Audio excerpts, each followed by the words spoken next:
Hey, I'm Suzanne. And I'm Annie. And we have 111 years of experience. And we're out here on the patio today because it's a nice day and there's a breeze. And we love the breeze. And yes, we're drinking hot coffee because we're crazy. Yeah, we love our coffee. Today's episode, we are going to talk about all the things you wish you knew about menopause. Because we are in the thick of it. Welcome to the middle of your life. When we start on this, I think like most people, I really didn't think about menopause until I was in it. Right. I didn't put myself that I could ever be old enough to deal with that. I just didn't your brain feel like doesn't go it. there. And so I didn't really realize that I was there until after I was already there. Yeah. And and like drowning in it. And I'm gonna say sweat. I'm from the world that I had to have a hysterectomy fairly young. Yeah. So I was on you were in it before I was. Yeah, I was on the hormone replacement, and then I had to come off of hormone replacement due to some scares that I had that breast related scares. Not anything that happened, but just where it just pops up and they want to check it all out, and then they're like, well, you really shouldn't be taking that anymore. So then I was. And how old were you? You were like early 30. Oh no, I was 34 when I had my hysterectomy. Early 30s when you had your mid 30s. Mid 30s when I had my hysterectomy, and then I was 50 when I had to come off of the replacement therapy. Yeah, and so that threw me right into real menopause overnight. So I went from no menopause, where I don't even thinking about it, to you're in it, you feel in it, everything. So what was the first thing you I noticed? was very lucky. I did have hot flashes. They weren't like they were terrible at first, and then it got better fairly quickly. Yeah. I'm gonna say probably within 3 or 4 months it was the worst of it. Mm-hmm. But for me, it was the brain fog and the lack of energy. Yeah. And the way it messed with my blood sugar. I'm type 2 diabetic. And you can't have anybody.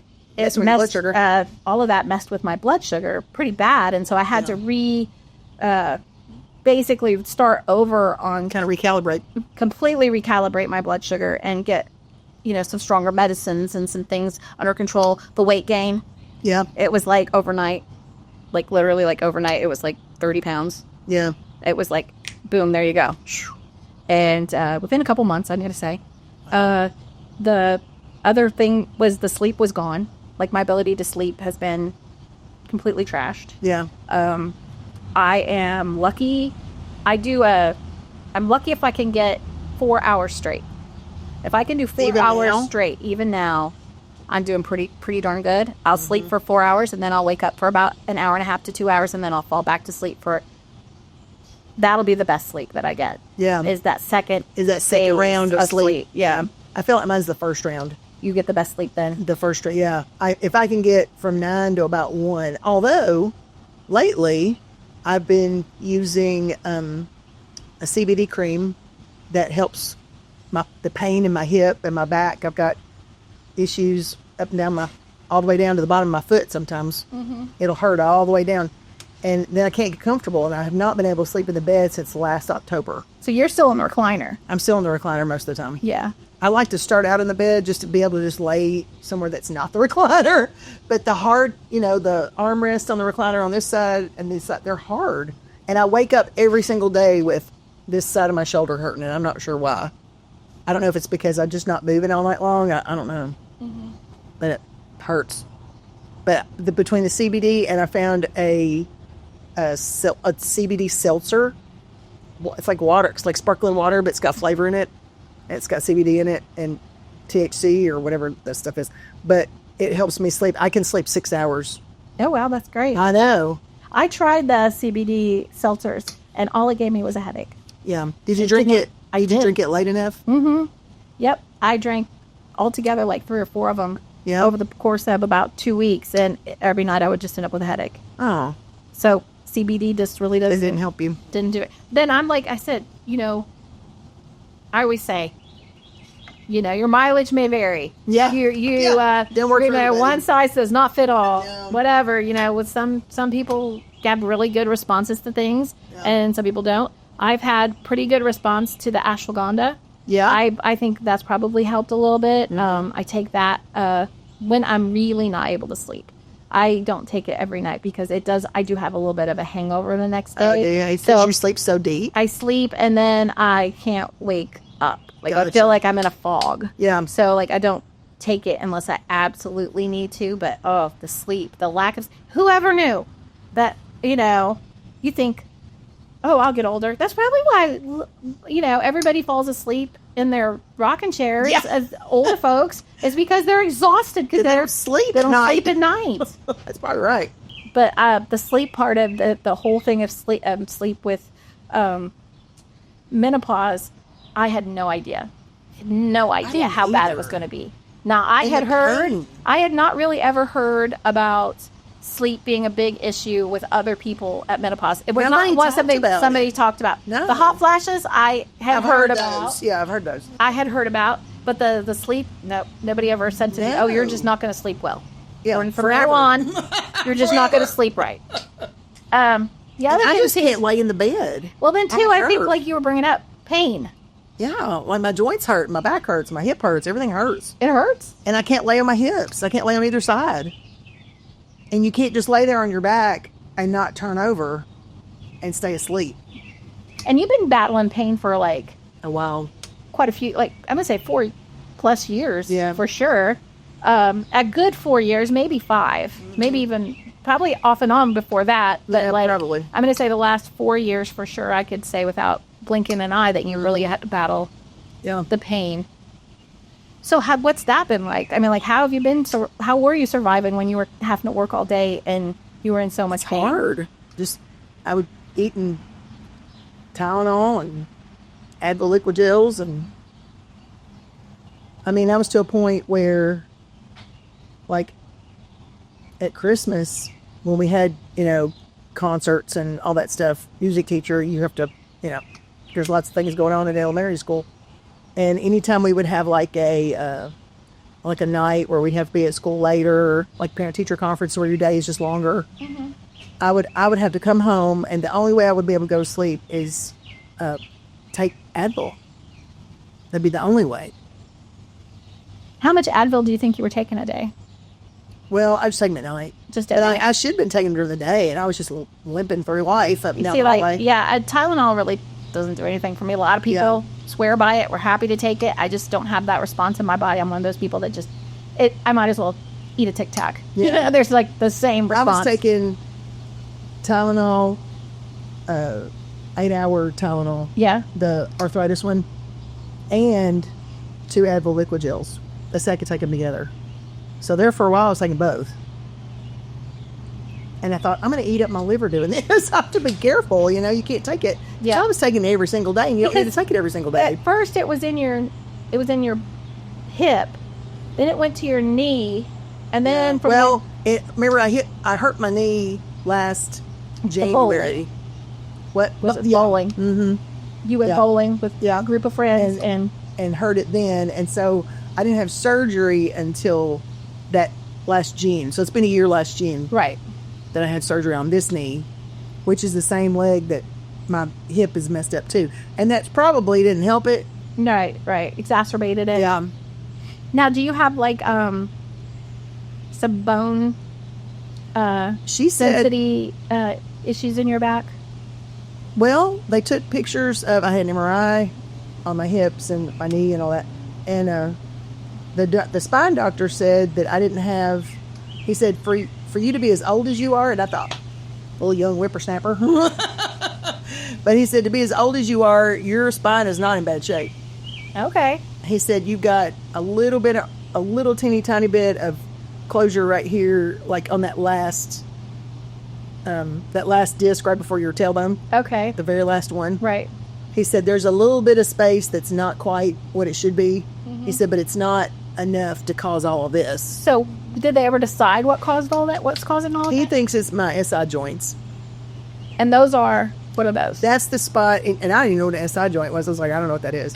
And he said, it's the spot in your spine where it connects to your pelvis. So those two little, Sacroiliac. yeah. Yeah. I think what SI was. Yeah. That took me a minute. It's like iliac. Something. Yeah. At the very base there, you have like a plate. Like right now, you're with sitting a plate. Yeah. you have your hips, and then you have a plate, and that's where the spine meets the plate. It's just two little spots. Yeah. Yeah. Wow. No. And that's why it hurts so much. And that's what hurts. I think that's why. Yeah. I think it's where it's coming from. And I don't know the answer to that. I don't know what the. Yeah. How do they were giving you shot at one point? Yeah, I had 2 sets of injections of steroid and what else did he give me? He gave me steroid and like pain reliever, not morphine. What do you call it? It's lidocaine. Lidocaine, yeah. And that lasted about a month.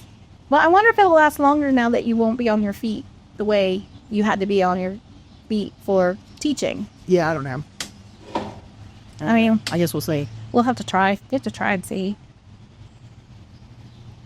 I tried to look up on the internet to see about like exercises or something that I could do, like to stretch that out a little bit maybe. And I found one where if you're standing straight up and if you take your leg and pull it up, so you're like, pull your knees up, like if you're standing up to pull your knees up to like as much to your chest as you can. Or if you're laying on your back, which I can't get on the floor, but well, you can get on the floor. You can't get back up. I get on the floor. So if I'm on laying down, like if I can crawl up on the bed, lay up on the bed and like pull my knees up to my chest. Try to do that. Try to do the twist back and forth, which is the same exercises that when you have sciatic nerve issues, it's the same kind of exercises. Mm-hmm. So that's supposed to help. I don't know how many. I don't know how many times a day I would have to do it or whatever, but I guess just when I think about it, just do it again. I wonder. Yeah, There's got to be some way to stretch. And like I've stretched, like reaching up and reaching to the floor. I mean, I can touch the floor still. You know, I could do it when I was teaching at school, but I thought, I wonder if I can still do this, and I did it the other day.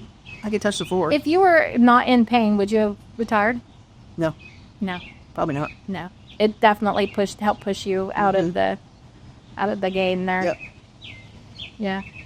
I feel that. I always say that, working in a preschool, you have to be able to get down on the floor and back up and chase people around, and they're busy. They're busy. Yeah. And you got to be flexible enough to be able to, play with kids too. Exactly. Well, I mean, being an elementary music teacher, you need to be able to move your body around. You need to be able to teach dances, and I had to learn how to teach and not move around as much because I just couldn't. Yeah, because the pain. Because it hurt too bad. Yeah. So I had to, teach kids how to do stuff for me that normally I would have gotten down and done.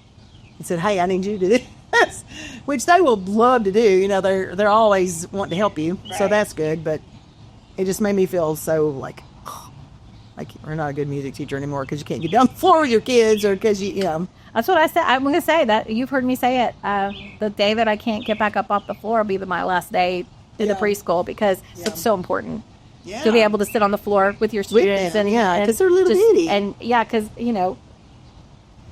we've had ones that were as young as 3. Yeah. And so because of that, you do feel like physically I need to be able to sit with them in their space. A lot of them are special needs, so we're learning how to sit in the space. Right. So you got to be I've got to be the role model on how we're going to sit in this space, and the reminder and whatever. Yeah. So, and if you can't get up, I'm like, well, what are we going to do here? How are we going to do this? This is awkward. And so at this point, I really am like, that's the big push for me, is like the day I can't get back up off the floor will be the day. Yeah. I'm going to have to say, I'm done. Right. I've got to figure out something else to do. Yeah. Because that is so much. And even like because they're young, we have diapers. Yeah. And so we change diapers and things like that, when it's necessary, and be able to get up and down off the floor to change diapers. Because you don't have a thing that you sit them up on? Well, that's the thing, is it's honestly easier. You have less fight or less struggle if they're just on the floor. And so we have like a mat we lay on the floor, but we still have to get down there. But you have to get down there. I have to get down there, and I have to get back up. So like there's challenge in that. Yeah. And that's if, and then too, we've had students too who require physical help. You have to pick them up. Like, you have to pick them up because they're unable to. Yeah. You know, they're like in a chair, or maybe can't move their arms well, or, you know, or whatever. So you have to pick them up. So you're also picking up from the floor. Yeah. And then you're getting up. So you have to figure out, like, your motion. Yeah. At the same time where you're being safe. And Right. safe for and them. don't make your back any worse picking them up. And safe for them. Yeah. So, like, and I said, so if there ever comes a point there, that's the physical thing that says, okay, got to find a different thing to do, because that's just so. I'm very lucky. Knock on wood. It's been great. I'm doing great. But it's real.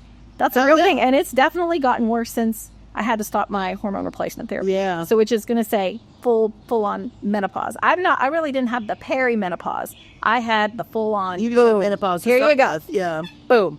Yeah. There you go. So I think you had the perimenopause for quite a long time, where it took a long time for your system to adjust to less hormone. Right. Yeah. Because I went from, you know, having really, really heavy periods to just, you know, every other month. And you could tell it was slowing down. It'd be really heavy, and then I wouldn't have one. It'd be really heavy, and I wouldn't have one. Yeah. So I knew it was coming. Yeah. And then I had an ablation that didn't work. Yeah, I remember that. Yeah. But it got me enough. It got me to the end of when it finally stopped. Mm-hmm. It slowed them down enough. But, yeah, she didn't. I don't even remember now what she said she did, because I was on drugs. But she she said she got in there, and the shape of my uterus was too long. It was something, it wasn't the right shape for the thing that they do that with. I don't know. But, so she did something else. But I don't know. I don't remember now what it was. It was something. But it didn't work. But, it didn't work probably as well as the ablation. But, I mean, it worked enough. Yeah. It worked enough. Because I was right there at the end. But it was, again, you know, you're at school. You can't have that kind of a period, like a flood. No. You almost have to take the day off. Because then, like, I would bring extra changes of clothes. I would have I'm sitting down, everything's fine. I would stand up and whoosh. And it was so embarrassing. And even though everybody is, because we're all ladies. Yeah. Everybody is so kind. Yes. Like we're all trying to help each other through that stuff, because we're all. That's one good thing working at a school. With everybody is like with you. I will say, because it is so many women in one place, they're very kind to each other when it comes to stuff like this. Yeah. And they're like, girl, go to the bathroom. I got you. Oh, you got to get some clothes. Go, you know. One day I had to go to Walmart and buy pants because I needed pants. I ran out of pants that day. Yeah. It was like closer than driving all the way home, because my home was on the other side of town. So, like there's like real things that you deal with during that perimenopause time that, you know, that are real challenges. And I think that the other thing people don't realize is, like, the hormone fluctuation in your body is probably like adolescence, only backwards. You know, puberty. Yeah, probably. Yeah. Where we're, you know, where it's massive shifts. It was going down, up, down, up. Now it's going up, down, up, down, bottoming out. Yeah, and bottoming out. So, like, it is similar. Yeah. At least that's the way I felt. Like, you know, random frustration, random crying, random. It was like the things that had never set me off were setting me off. Yeah. The brain fog, forget it. Yeah. I'd never had brain fog. I feel like I didn't have the mood part like I had everything else. Although you might ask people around me, I don't know. There might have been something different. But I don't feel like I had like that. Like I would get upset and cry. I definitely had that at first. Yeah. It took me a while. I was white knuckling it for a little while. I said those first couple months, it was really rough. And then it got better. Like, I'm going to say, it definitely did even out. So that was good. But no, it was tough. Yeah. I think that the other thing that really nobody ever told me about either was how much weight I was going to gain and never be able to lose. Right. Like, that's the thing I'm obstinately not going to lose. Yeah. Like, the things that I could have done before to lose 10 pounds and just could not do it. It just doesn't work.